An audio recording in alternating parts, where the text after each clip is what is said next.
Delta மாவட்டங்களில் இவ்வாண்டு குறுவை அமோக விளைச்சல் கண்டுள்ளதால் அங்கு கொள்முதல் பணிகள் தீவிரமாக நடைபெற்று வருகின்றன. இந்நிலையில் தமிழக உணவுத்துறை அமைச்சர் சக்கரபாணி நாகை மாவட்டத்தில் உள்ள நேரடி நெல் கொள்முதல் நிலையங்களில் ஆய்வு மேற்கொண்டார். வேளாங்கண்ணி அடுத்துள்ள திருப்பூண்டி நேரடி நெல் கொள்முதல் நிலையத்திற்கு சென்ற அவர் அங்கு விவசாயிகளிடமிருந்து கொள்முதல் செய்யப்பட்ட நெல் மூட்டைகளின் அளவு சரியாக உள்ளதா என்றும், அதேபோல் நெல்லின் ஈரப்பத குறித்தும் போதிய சாக்கு மூட்டைகள் இருப்பில் உள்ளதா எனவும் கேட்டறிந்தார். சார் உள்ள இருக்கு சார்.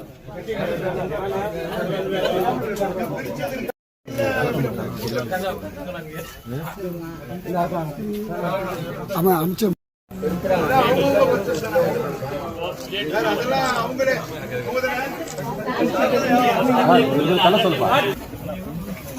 நாங்க முன்னாடி நீங்க என்ன எங்களை வாழ வைக்கிறீங்க?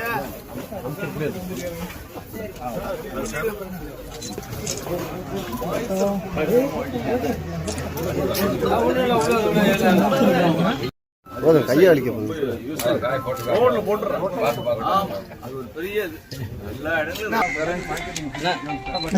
பட்டன் போட்டிருக்கா வர மாட்டேங்குது.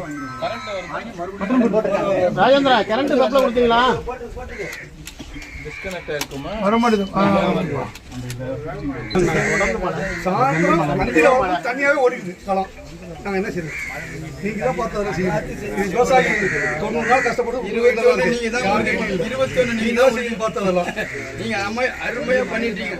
என்பது சூப்பரா பண்ணிட்டீங்க. நிர்வாகத்தை 5 நாள் அது மாதிரி இதையும் கரெக்டா 3 மணிக்கு மேல ஓடுது. நான் நினைஞ்சு போடுது களத்துல போறேன் பூரா. நாங்க என்ன செய்ய முடியும்? இதை பார்த்தா சாயந்தரம் ஆர்டர் பண்ண நினைச்சேன். கரெக்டா அந்த இடத்துல மழை வந்து இடம் இருக்கு. சென்டருக்கு தேவையான இடம் இருக்கு. 20,000 சதுரடிக்கு மேல இருக்கு இந்த ரவுண்டு. அதனைத் தொடர்ந்து உணவுத்துறை அமைச்சர் சக்கரபாணியிடம் கூறிய விவசாயிகள், அறுவடை செய்த நெல்மணிகளை காய வைக்க திருப்பூண்டி பகுதியில் கூடுதலாக உலர்தளம் வேண்டும் என்றும், பழுதடைந்துள்ள நேரடி நெல் கொள்முதல் நிலையங்களில் சீரமைப்பு பணிகளை மேற்கொள்ள வேண்டும் என்றும் அவர்கள் வலியுறுத்தினர். இதனை கேட்டறிந்த உணவுத்துறை அமைச்சர் சக்கரபாணி, விவசாயிகளின் கோரிக்கைகளை விரைவில் நிறைவேற்றப்படும் என அவர் கூறினார். நீங்க சொல்ற மாதிரி 2 மிஷின் புடிக்கிறேன்னு சொல்றதெல்லாம் என்ன காரணம் கேட்டீங்கன்னா இங்க இருக்கிற லேபர் ஒத்துக்க மாட்டாங்க. எப்படி ஒத்துவாங்க? இவங்க வந்து இன்னொரு மிஷின் வச்சு எப்படி முடிப்பீங்க? இடம் இருக்கு. உங்களே லேபரா போட்டு கொடுத்தீங்க போட மாட்டாங்க சார். அவங்க 10 அதனால நம்ம நான் கேட்கிறேன், குடிக்கிறதுக்கு வாய்ப்பு இல்லையா? லேபர் ஒத்துக்க மாட்டாங்களா?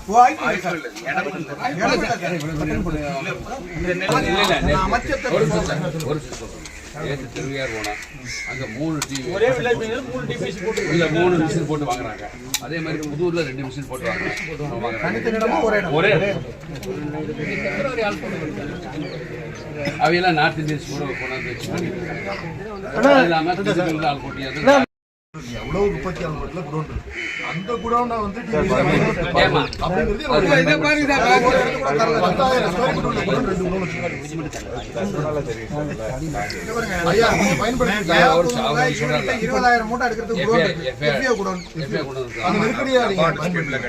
ஆவராணி புதுச்சேரியில் இருக்கு, மேலப்பூர்ல இருக்கு. இது வரைக்கும் பர்மிஷன் தரல சார். ஏன் கொடுக்க மாட்டேங்குது? கலெக்டர் பர்மிஷன் கொடுத்துட்டாங்க. கலெக்டர் சொல்லி தூரக்கலாம் சார்.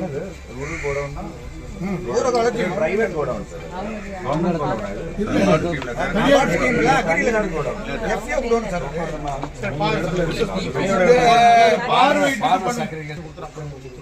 அது மட்டும் அவங்க சொல்ற இடமும் விவசாயம் சார்ந்த இடம் தான். அவங்களுக்கு வைக்கிறது ஈஸியா வேண்டும். நான் என்ன கேட்கிறேன், 10 ஏக்கர் நிலம் இருக்குன்னா இல்லை. எந்த கட்டத்துக்கு போறீங்க சொல்லுங்க.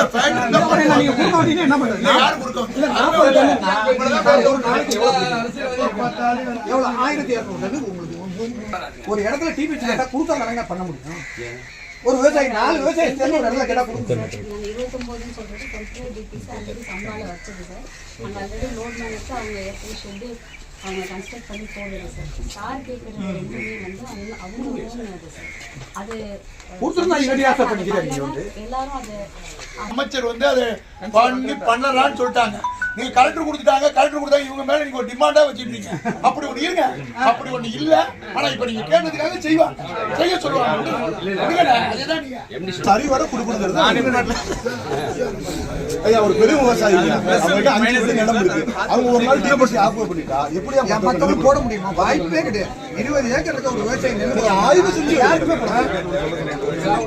சரி விடுங்க.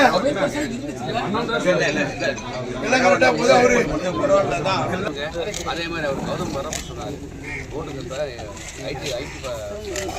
ஐடி பார்க் ஆப்போசிட்ல கோயில் நடந்தாங்க நிறைய